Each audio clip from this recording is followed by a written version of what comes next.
Mayong gabi mga kaigsunan. Mayong gabi. Akong gikalipay o gipasalamatan ang Ginoo nga nakaidangat ako. It is my first time to be here mga kaigsunan. Kay si Kuya Ranil, nagsigigi na siya pangagdasad sa ako nga uyab nga paspikiron ko dire niya. Naman to'y kakulian maigsuon. Muna nga wagi ko makadangat dire. And akong gipasalamatan gayud ang Ginoo nga nakaidangat lagi ko dire.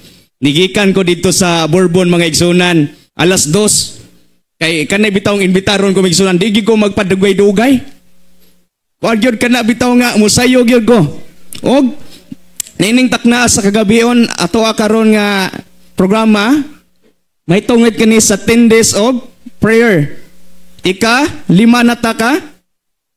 Gabi mga kaigsunan. Ato usab nga timbaya ang ato ang mga viewers online. Ganiha maigsoon akong mama kay ako ra gi-adventist sa moan niya akong gi-approach akong mama. Kuma, tan-aw unya ma ha. Mo ni i-search man niya ako gisindan ganiha dali-dali usa mao nga sa katong nga sa ato nga live. Og akong gitimbaya usab akong maigsoon diha sa Bourbon og akong mga higala usab dira sa CPEC. Nining takna ang maigsunan. Basta naakig ko diri sa inyong atubangan sa kadaghanan sa mga tao kay murag kurog gid kayo ko maigsoon. Kay which is kana bitaw nga first time nako diri nya kana bitaw nga first time pud nako nga maka-speak maigsunan nga na live ba no, pero atong ipasalamatan ang pagkamaayo sa Ginoo sa matag-usa nato nga kinabuhi mga igsuon. Ug atong topiko karon nagisgot kini og hallowed be your name. Gahapon maigsuon nagisgot katog unanswered prayers. Adunay mga pag-ampo nga sa diin gitugutan sa Ginoo nga dili mahimong atubag kay tungod di ay alang sa ato nga kaayuhan mga kaigsunan. Ug magisgot ta karon sa topiko karon o sa ka-praise mga igsunan sa pag-ampo sa Dios. Hallowed be your names diha sa Matthew chapter 6 verse 9 mga igsuon. But before that mga igsunan, ako gihangyo ang matag-usa sa pagduko sa atong mga ulo alang sa atong pagpangamuyo. Magampo ta mga igsunan. Amahan nga balaan, nagaduol kami diha kanimo. Ug nagahangyo karon sa imong giya sa imong balang espiritu ug nag-imbitar sa imong presensya nga mo'y ikaw magpatiwala kanamo Ginoo. Garon ikaw mahimo nga sentro sa mo pagsimba kanimo nining takna. Palihog pasabta kami sa imong mga pulong nga dili kini mahimo nga kawang kun dili magiya kanamo sa mo pag-adlaw-adlaw nga pagkinabuhi. Salamat Ginoo kay imong dawaton namo pagsimba ug pagampo tungod sa ngalan ni Ginoong Hesus. Amen. Hallowed be your name mga gisunan ang atong topiko karon og mato dira sa Mateo 5:16. In the same way, let your light shine before men, that they may see your good deeds and praise your Father in heaven. Ato kanunay nga hinumduman mga igsunan, dira sa Juan 8:12, nagsplikar si Ginoong Hesus nga siya ang kahayag sa kalibutan. Ug ang sumusunod diha kaniya maigsunan, sa diha nga nisunod ang mga tao diha kang Kristo, mahimo usab silang nga makaambit sa kahayag nga gikan ni Kristo. Mug atong hinumduman diri, let your light shine before men. Ug atong ipasiga mga igsunan ang kahayag nga atong naangkon gikan diha kang Kristo. Ato gyud kanunay nga hinumduman mga igsuon. Every time gyud nga mag-burn out, which is ngit-ngit yun na kay siyempre burn out man gyud. Kung diha sa panimalay may igsunan, kung walay kuryente porte ngit-ngita, mangita gyud ta og suga magigsunan nga ato kining ipaiwag para makaklaro ta og tarong magigsunan. Ingon dire, in the same way, mo na nga ato sa ipakita ang kahayag nga atong naangkon diha sa Ginoo para ang mga tao nga makakita sa atong mga maayong binuhatan, ilaha gayud nga pagadaygon ang Ginoo. Adunay usa ka storya mga igsunan. Adunay pastor og mga membro kay tungod aduna may ipahigayon silang nga programa mga igsunan, adunay event which is nangimbitar sila. Sa ilang pagpangimbitar mga igsunan kay adunay mga tao sab nga ni malibad. Og natingala ang pastor mga igsunan ngano mang nang balibad ni sila. And mostly gyud sa mag-igsunan, every time gyud magbisita ta og balay-balay na maka-feel gyud ta og rejection mag-igsunan, mao gyud na ang realidad. Mao gyud na mag-igsunan ang tinuod gayud. Og kani nga pastor mag-igsunan kaysa diha natingala man siya, aduna siya gibisita nga balay nga katong mga tawo nga wala manunga. Sa iyang pagbisita mga igsunan, nangutana kini nga pastor. Ana siya nga nganong wala man mo manunga? Og ni response kini mao nga pamilya may igsunan. Niingon sila, kung naa si Suanso diha nga iglesia, dili gid mi mo anha, dili gid mi mo simba diha nga simbahan. Kay nga numan may igsunan, niingon pagid sila, kay kana nga tao dili buutan, kini nga tao dili mahigugmaon, kini nga tao bakakon, kini nga tao dili maayo mo atiman sa iyang mga alaga. Ug ingon man gani magsunan, ang kini nga tao nakita nila nga dili maluluyon. Mao na ang nakita mga igsunan sa katong mga tao nga ilang gipimbitar nga wala mo tunga kay tungod daw aduna si Suanso diha nga iglesia. Moong dili sila muhimo sa pagtunga sa dawat sa imbitasyon mga igsunan. Ingon dire, the Lord's Prayer starts with the words, Our Father in Heaven. God is not only the God of the universe, but He also has a close, intimate relationship with us. Ang Ginoo mga igsunan ato kanunay nga hinumduman. Nga dili lang siya Ginoo sa tibuok universo, kundi siya ang Ginoo nga aduna siya'y pakigsuod nga relasyon kanimo o kanako. Amen? Mao na atong hinumduman mga igsunan. Din it says sa pagpadayon, Hallowed be your name. The Greek word is not hagios, meaning holy, sacred, or worthy magigsunan. Ang meaning magigsunan, hagiaso, meaning to sanctify. Alang sa pagbalaan magigsunan. Ingon dire adunay pangutana magigsunan. How can we sanctify or make God holy when He is holy? Unsaon na to pagbalaan sa Ginoo, sa ngalan sa Ginoo maigsunan, kung kita nasayo data nga ang Ginoo balaan. Mo na ang usak dako nga pangutana nga ato karon nga tubagon maigsunan nga unsaon mato pagbalaan ang Ginoo nga balaan naman siya daan o kita kay makasasala. Mo na ang ato karon hatagan og pagtagad mga igsunan. Nag-ingon diri, was that it mean to hallow God's name? Unsa magibuot ana ipasabot? Adunay tulo, daghan ni siya nga pamaagi magigsunan para mabalaan nato ang Ginoo, para mabalaan nato ang ngalan sa Dios. Daghan ni magigsunan pero tulo lang akong gikutlo nini. Ang una magigsunan, acknowledging God's holiness. Atong ilhon ang pagkabalaan sa Ginoo maigsunan, kay kung dili nato maila ang pagkabalaan sa Dios, dili nato mahimo nga mabalaan ang ngalan sa Ginoo. Mao gina kanunay nga atong hinumduman maigsunan. God's name represent His character, ug atong hinumduman nga ang kinaiya sa Dios mao na ang napulo ka mga sugo. Napa mo maigsunan? Mao na ang napulo kasugo, mao na kinaiya sa Dios maigsunan. So hallow His name is to recognize His holiness and treat it with reverence. Ang pagbalaan sa ngalan sa Ginoo maigsunan, mao na atong i-recognize ang iyang pagkabalaan ug atong trataron kini uban sa pagtahod. Mao bitaw na ang kanduman is the church. Dili gina sila musulti maigsunan og Jesus Mariusep. Amen. Mao na migsunan nga every time kung mapandol gani, dili gina sila moingon nga, oy Jesus.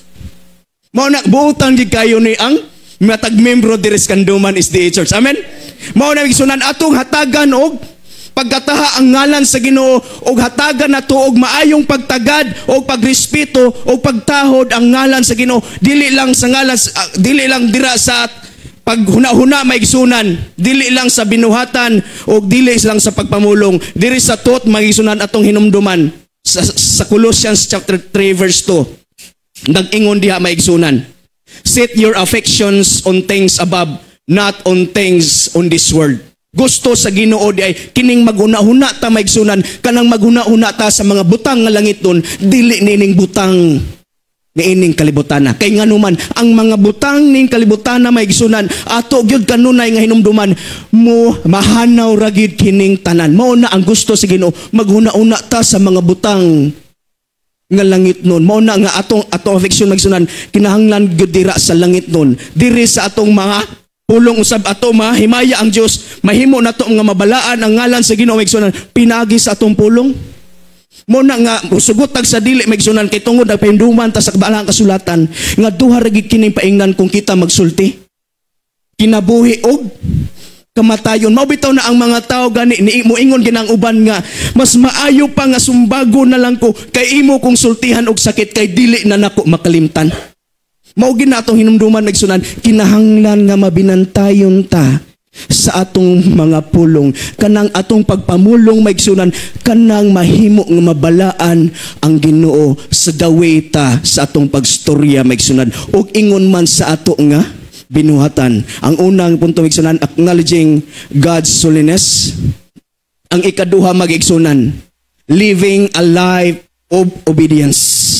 Kaning magkinabuhi ta nga matinumanon diha sa Ginoo. Hallowing God's name includes living according to His word. Ang pagbalaan sa ngalan sa Ginoo maigsunan na apil na kining magkinabuhi ta sumala sa kasulatan o sumala sa iya nga kasuguan. Mao bitaw ni ang Adventista nagtuman gayud sa kasuguan sa Ginoo. Mao bitaw ni ang Kanduman SDA Church ang mga membro ni matinumanon diha sa Ginoo. Amen. Ingon man diri magsunan as there reflects His righteousness in our lives according to John 14:15 magsunan kung nahigugma ta sa Ginoo tumanon nato ang iya nga kasuguan. Dili sa ingon nga para kita maluwas kun dili giluwas ta ug mao nay bunga sa kaluwasan ang pagtuman nato sa sugo sa Ginoo. Ang katulo may gigsunan. Ang kaduha living a life of obedience. Ang katulo reflecting Christ in daily life. Ato gyud pamalandungan si Kristo diri sa matag kinabuhi nato maigsunan sa matag adlaw.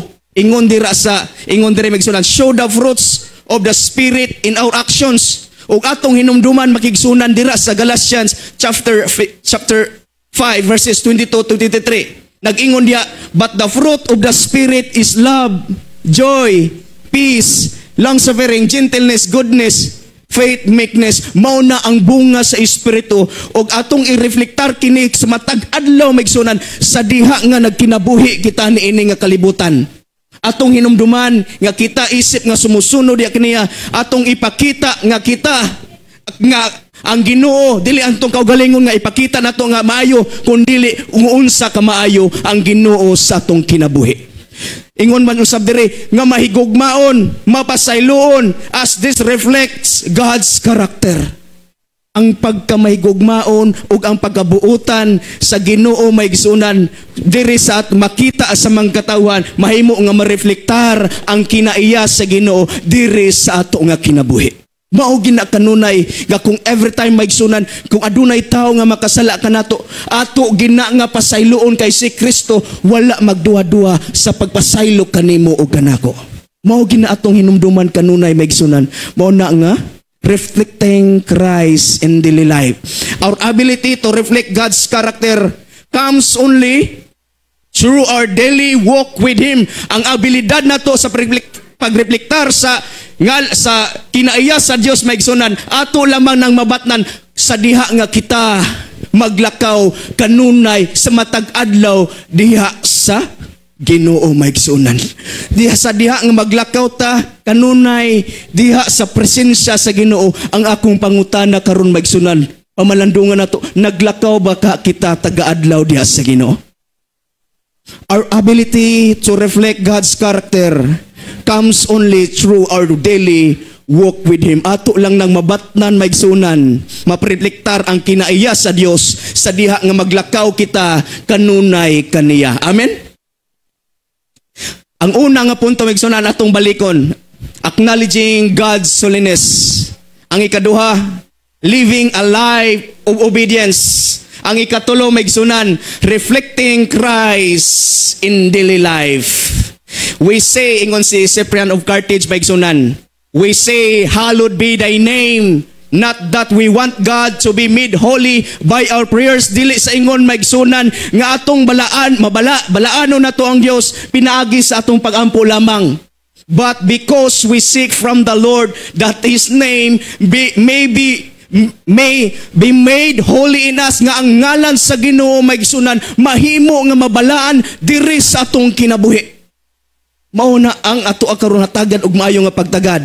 Ingon diri, we hallow His name by surrendering to the call He has put on our lives. Mabalaan nato ang ngalan sa Ginoo maigsunan kung kanunay nga sa matag adlaw i-surrender nato ang kinabuhi dira sa Ginoo.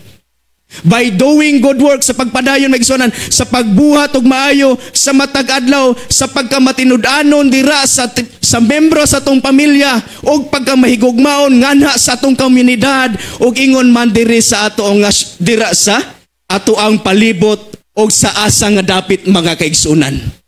We hallow His name by surrendering to His Lordship in all areas of our lives. Mahimo na maigsunan nga mabalaan ang ngalan di ay sa Ginoo sa diha nga mo surrender ta kanunay sa Ginoo og atong dawaton ang iyang pagkaginoo diri sa atong kinabuhi.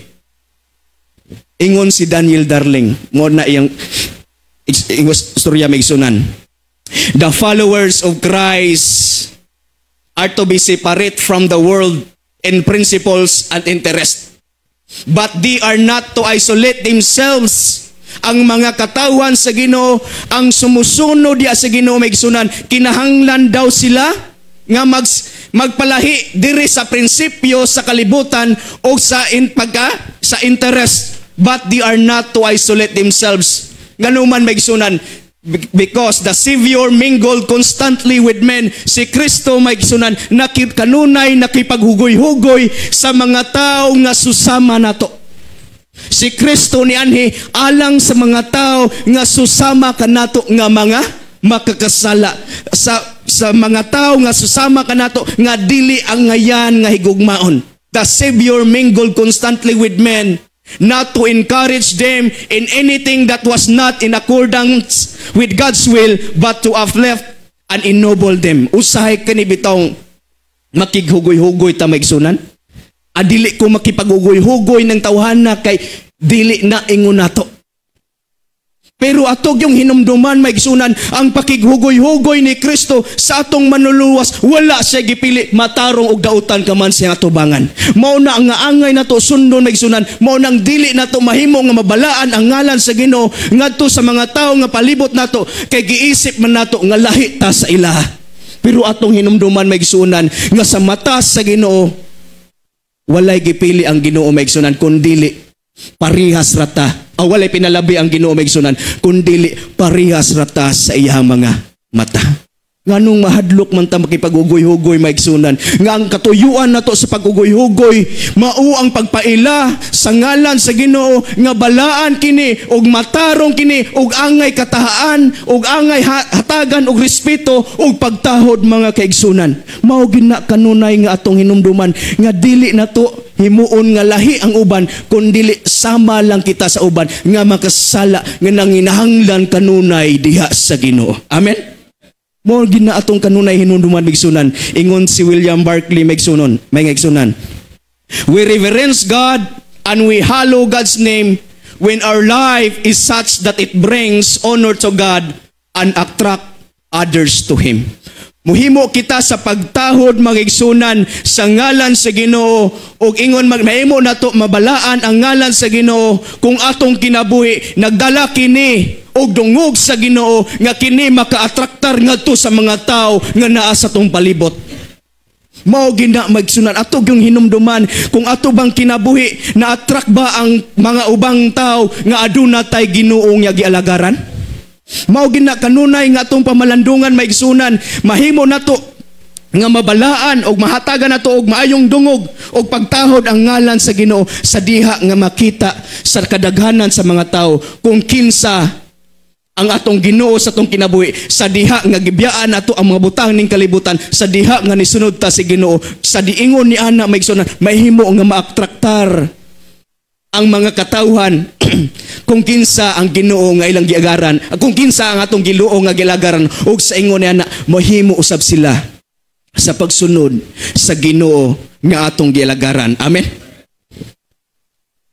Ingon diri si Pablo maigsunan. Paul says that we are open letter read by all people in 2 Corinthians chapter 3 verse 2. Kita di ay isip nga nagsunod diha sa Ginoo. Kita ang sulat nga kanunay nga gidabasa sa mga katawhan sa palibot nato maigsunan.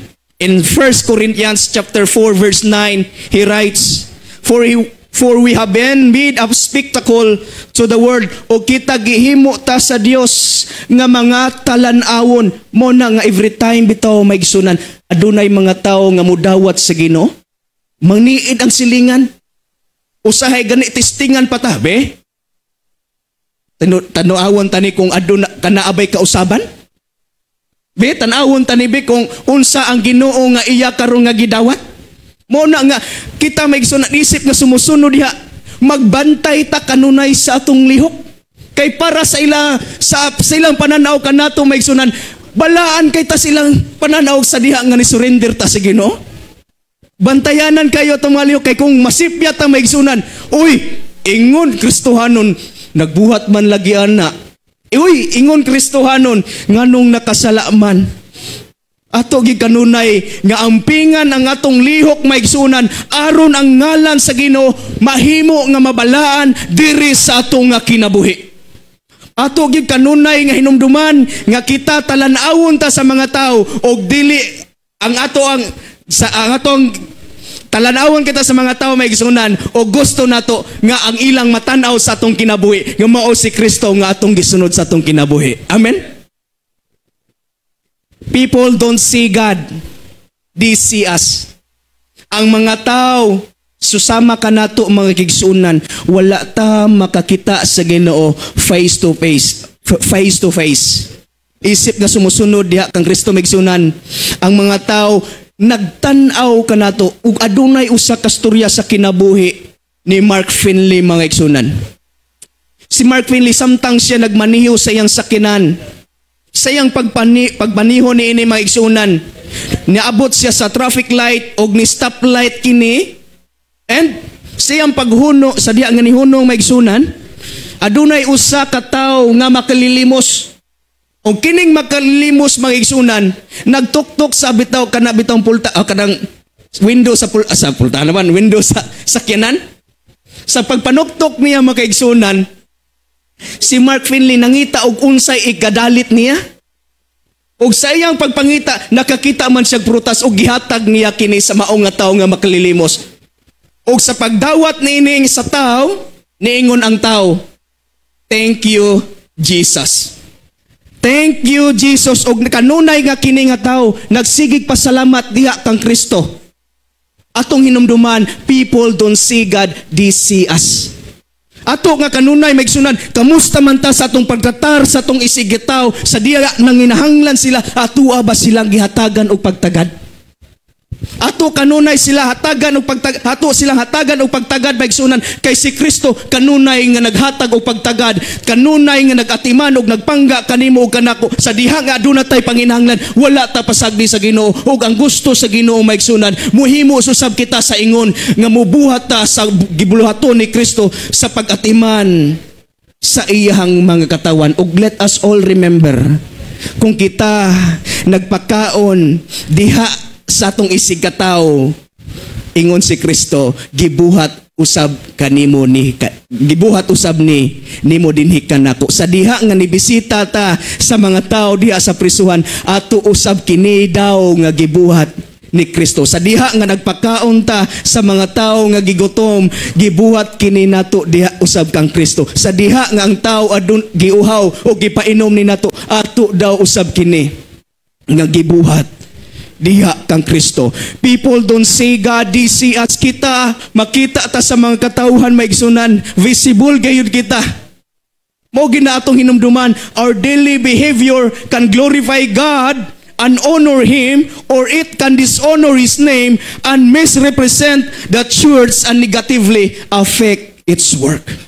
Mao gina maigsunan nga kinahanglan sa atong mga linihukan, atong kamustahon kanunay atong linihukan kung kini ba nakahimaya sa ngalan sa Ginoo, kung kini ba naghatag og pagtahod sa ngalan sa Ginoo, kung kini ba nga naghatag og dungog sa ngalan sa Ginoo. Kung dili maigsunan duha ra gyud paingnan, or it can dishonor His name and misrepresent the church and negatively affect its source. Mao bitaw tong nahitabo og ganiya maigsunan sa unang nga storya. Nga dili na gid may musimba diya kun naa na nga tawhana. Mao gina nga angay nato nga ampingan sa tong kinabuhi sa diha nga nagsunod ta kang Kristo maigsunan kay tungod kay taas kayo expectation ang mga tao sa ato nga palibot kung ugi unsa ta pag-usab diha sa Ginoo. Enter God's presence with praises and then acknowledge Him as your loving Father. Musulod kita sa presensya sa Ginoo maigsunan uban sa tong pagdaig ug atong ilhon ang Ginoo nga ang atong amahan mahigugmaon sa matag usa kanato. Instead of focusing on you and your needs, first focus on God, His name and His honor. Ato ginangunahon ang Ginoo maigsunan sa Mateo 6:33. But seek ye first thy kingdom of God and His righteousness, and all these things shall be added unto you. Mao gina ang iyang pakigsaad kung unahon nato maigsunan, kung unahon nato ang paghimaya sa ngalan sa Ginoo, kung unahon nato ang pagbalaan sa ngalan sa Ginoo, ingon re God would have us seek for those things that will honor His name. In no case we are to glorify ourselves. We should seek God for the grace and spiritual blessings sa matag karon niya. Ato gyud pangitaon ang grasya sa Ginoo ug ang espirituhanon nga panalangin maigsunan nga gikan sa Ginoo that we may glorify His name in our characters. Sa ingon ni ana mahimo nato mabalaan ang ngalan sa Ginoo maigsunan. Mabalaan ang ngalan sa Ginoo diri sa atong mga kinaiya. God is glorified. His name is hallowed when His children give in their lives a representation of Christ's character. Ang Ginoo mahimuot maigsunan, ang Ginoo mahimaya sa diha nga atong kaugali, ang atong kinabuhi, atong itugyan diha sa isip nga pagrepresentar sa kinaiya sa Ginoo diri sa atong nga kinabuhi. Mao gina maigsunan ato gyud kanunay hatagag pagtagad ang pagbalaan sa ngalan sa Ginoo. We must pray in Jesus' name. Mao ni aduna tay programa maigsunan. Every year aduna tay 10 days of prayer. Mao na nga kanunay ta nga mga muyo sa Ginoo kay tungod sa atong pagpangamuyo. Timailhan man na magaigsunan nga nanginahanglan ta sa Ginoo sa ato nga kinabuhi. Mao gina. But that means more than merely saying in your name. In Bible times, a name represented character. To pray in Jesus' name is to pray within His will. Ang pagpangamuyo nato sa Ginoo maigsunan, ang pagampo nato sa Ginoo, mao na nga moampo ta sa ngalan sa Ginoo ug ingon man diha sa iya nga kabubuton. Dili ta magbuot nga Ginoo mao ni gyud ang akong gusto. Kay tungod maigsunan sumala pa sa gahapon nga mao nga topiko. Unanswered prayer. Kay tungod nag-ampo ta sa dili hiuyon sa kabubuton sa Ginoo. To us the things that would represent Him and His character. Ang gusto sa Ginoo maigsunan kanang mag-ampo ta nga marepresentar kanunay ang ngalan sa Ginoo ug ang iyang kinaya sa atong every time nga mag-ampo ta sa Ginoo. In James chapter 4 verse 3, nag-ingon dira adunay tao nga nag-ampo.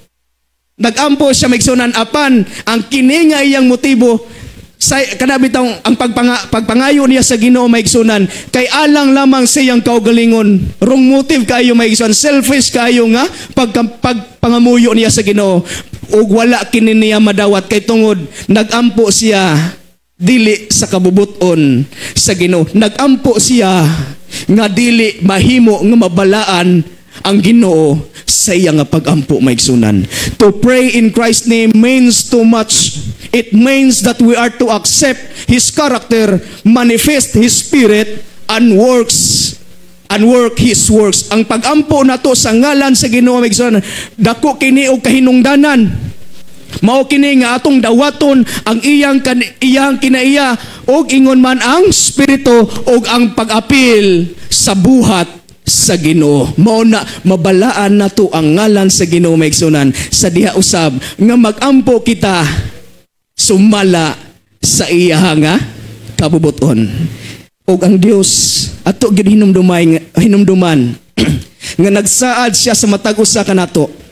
Jesus promised to answer our prayers if we ask in His name, within His will, and for something that will glorify and honor God. Si Kristo nagsaad sa matag usa kanato nga kung kita mga muyo mga kaigsunan sa diha sa iyang ngalan, sa diha sa iyang kabubuton, alang sa iyang kamayaan, ug paghatag og dungog sa iyang ngalan, mahimo gayod nga dili gayod tapakyason sa Ginoo sa ato ang pangayoon kung kini iyang kabubuton maigsunan.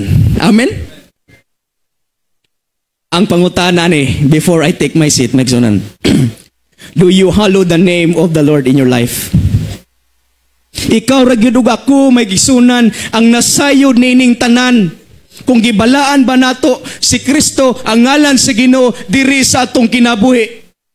Ato gyud kanunay hinumduman may gisunan ang pagkaimportante sa ngalan sa Ginoo nga angay kinihatagan gyud og kataha og pagrespeto may gisunan. Ato gyud kanunay pamalandungan sa atong kinabuhi sa matag karon ug unya kung nabalaan na bakaha ang ngalan sa Ginoo diri sa atong kinabuhi. Ato gid kanunay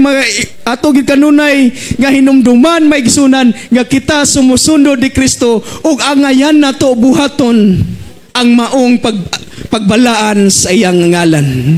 Mao na may gisunan nga in order for us nga mahimo nato nga mabalaan may gisunan atong balikon ang tulo ka punto, acknowledging in God's holiness, living the life of obedience, reflecting Christ in daily life. Mao na akong buhi nga pag-ampo kaniyo nining takna ug ang Dios magapanalangin kanatong tanan.